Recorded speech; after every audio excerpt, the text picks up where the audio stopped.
If you're in a claimable accident that resulted in an insurance payout, you may be wondering if you actually have to repair your car. But even if you don't have to, you should. Let's talk about why it's not a good idea to pocket that claim money instead of fixing the damage. If you have a lien on your car and you get in an accident, your lender will require you to have all the damage fixed by an approved mechanic.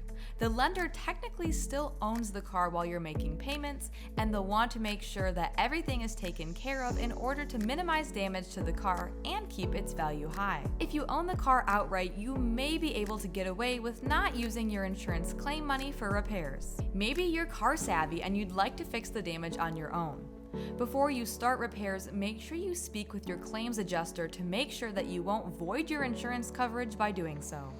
Or maybe the accident was so minor that you're considering just leaving the car as is. In some instances, it could be considered insurance fraud if you receive a claims payout but don't use the money to fix the car.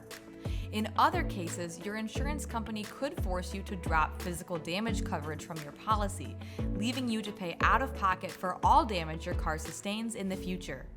Whatever the case may be, it's always a better idea to use the claims payout money to cover repairs rather than pocket the cash.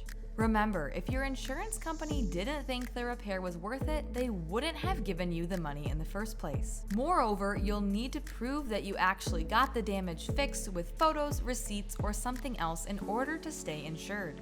Not fixing your car now could lead to further damage popping up later. And of course, if you're going to sell your car in the future, getting repairs done is key to keeping its value high. For more information about car repairs, car insurance, and more, download the Jerry app or go to getjerry.com.